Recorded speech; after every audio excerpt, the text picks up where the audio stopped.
Life in a world that keeps changing. Think that it's progress you're making. Copy and paste pretty faces. Halo guys, balik lagi di AT Gadget, dan video kali ini saya mau ngebahas tentang Redmi Note 9 Pro yang kemarin itu dapat update ke MIUI 12. Jadi saya udah nunggu updatean itu dari bulan September. Kan infonya sebelumnya itu katanya bulan September mau dapat updatean, tapi ternyata ditunggu-tunggu nggak ada, dan sampai dapat info kalau updatean di Redmi Note 9 Pro itu bakal dikasih di bulan Oktober, dan bulan Oktober pun nggak tahu tanggal berapa.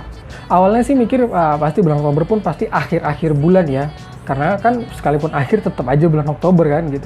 Dan ternyata benar, tanggal 26 Oktober kemarin tuh dapat updatean dan sudah saya update di sini. Kalian bisa lihat, saya kemarin tuh sebelum saya update saya sudah screenshot dulu untuk apa saja sih yang di-update ya, atau apa saja yang ditambahkan, atau ada yang pengurangan juga di MIUI 12 ini dari MIUI 11 kemarin. Nah, di sini kemarin udah saya screenshot juga. Ya, di sini yang pertama kalian bisa lihat di situ ada control centernya. Jadi swipe down from the upper left corner. Jadi dari yang swipe, kalau kita swipe dari bagian atas kemudian sebelah kiri, itu dia akan menunjukkan atau menampilkan notification sheet-nya atau panel notifikasinya. Sedangkan kalau kita swipe dari yang sebelah kanan kamera atau pokoknya sebelah kanannya dari kamera atau yang kanan atas, itu dia akan munculkan control center-nya, di mana di situ isinya adalah toggle-toggle atau ya untuk kayak aktifkan mobile data, Bluetooth, flashlight, dan lain-lain sebagainya. Buat saya pribadi sebenarnya ini bagus banget tampilannya. Cuma mungkin agak sedikit ribet ya, karena kita harus, kalau mau ke notification berarti kita harus yang sebelah kiri. Kalau mau yang control center kita harus sebelah kanan. Mungkin kalau sudah biasa ya, nantinya mungkin kalau sudah biasa dengan pengaturan seperti ini bakal nggak ada masalah. Cuma untuk sekarang, baru sehari doang kayak gini, masih agak ribet sedikit sih. Cuma mungkin butuh membiasakan lagi. Nah, untuk yang berikutnya itu adalah di fitur dark mode-nya ya. Di sini ada optimization. Pertama adalah brightness, kemudian ada color improvement-nya. Dan juga ada fitur tambahan, jadi kita bisa mengaktifkan dark mode untuk aplikasi pihak ketiga. Itu buat saya sangat, yang saya butuhkan sih saat ini. Karena dari MIUI 11 kemarin tuh nyariin, ternyata nggak ada. Di MIUI 12 ini ternyata sudah ada, dan itu keren banget. Kemudian yang selanjutnya ada untuk sistemnya. Jadi di sini ada kayak home screen when blocked and started flashing after unlocking in some case. Jadi di sini ada peningkatan keamanannya juga. Kemudian di home screen-nya juga tuh yang ada bug juga itu diperbaiki.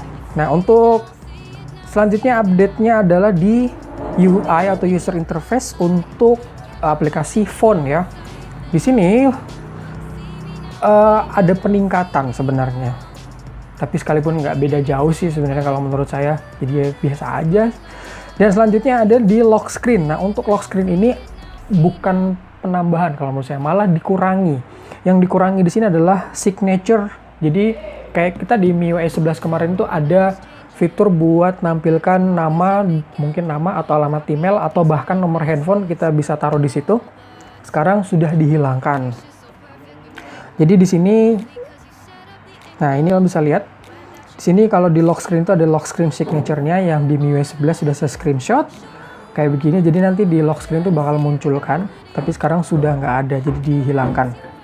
Dan yang selanjutnya di sini ada status bar, juga notification sheet-nya. Jadi untuk status bar wasn't display correctly with color inversion. Jadi ada beberapa aplikasi itu dia bakal ngerubah warna dari status barnya, karena saya sudah nyobain sendiri nonton video pakai aplikasi Xplayer. Di situ kalau kita swipe ke bawah untuk status barnya, dia akan berubah warnanya menyesuaikan dengan konten yang lagi kita buka.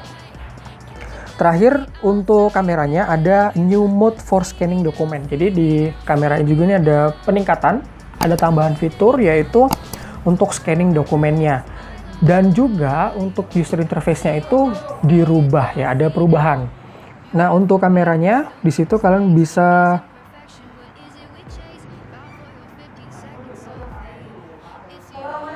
rubah ya. Kalian bisa rubah temanya.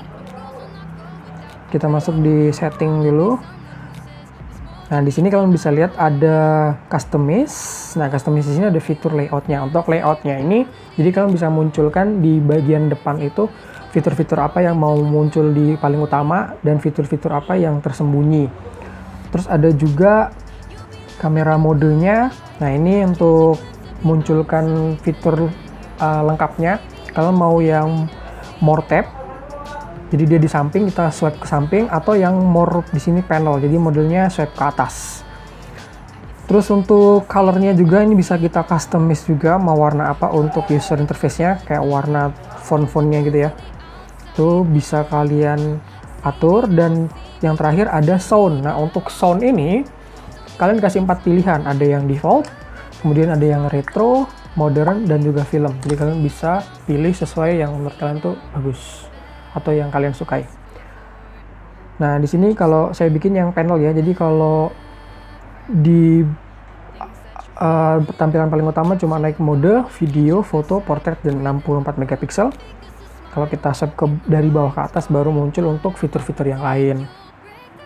Buat saya ini ya cukup ada peningkatan yang bagus sih untuk user interface-nya, dan juga ada scanning dokumennya, itu keren banget. Oke, jadi di sini ada satu kekurangan yang sebenarnya cukup disayangkan sebenarnya, tapi mungkin bakal ada update selanjutnya yang bisa bikin itu aktif lagi ya. Kekurangannya adalah kita nggak bisa kustomisasi tampilan temanya. Jadi kalau di MIUI 11 itu kita bisa customize temanya. Di sini kita masuk ke tema dulu, kemudian kita pilih My Page. Kalau misalnya di sini ada fitur customize theme. Di sini lock style-nya kita bisa customisasi lock screen mana yang menurut kita bagus atau keren kita pakai, dan juga status bar-nya. Di sini status bar-nya sudah nggak ada, no items here ya. Jadi yang nggak bisa dirubah sekarang itu adalah status bar, yang sebelumnya bisa dirubah, jadi disesuaikan dengan temanya. Jadi kayak tampilan jaringan, kemudian tampilan baterai, itu bisa berubah. Kemudian tampilan toggle-nya ini juga itu bisa dikustomisasi berdasarkan temanya. Terus untuk tampilan di message juga dan dial pad-nya ini nggak bisa dirubah lagi, nggak bisa di-customize juga. Mungkin itu aja sih kekurangan yang ada di MIUI 12 ini menurut saya untuk sekarang. Tapi mudah-mudahan saja di update selanjutnya fitur ini bakal ada lagi. Oke guys, jadi itu dulu yang mau saya share di video kali ini untuk update MIUI 12 di Redmi Note 9 Pro. Dan jangan lupa klik tombol subscribe-nya, nyalain juga loncengnya, dan klik tombol like-nya, share juga ke teman-teman kalian. Taufik pamit, thanks for watching and see you next video.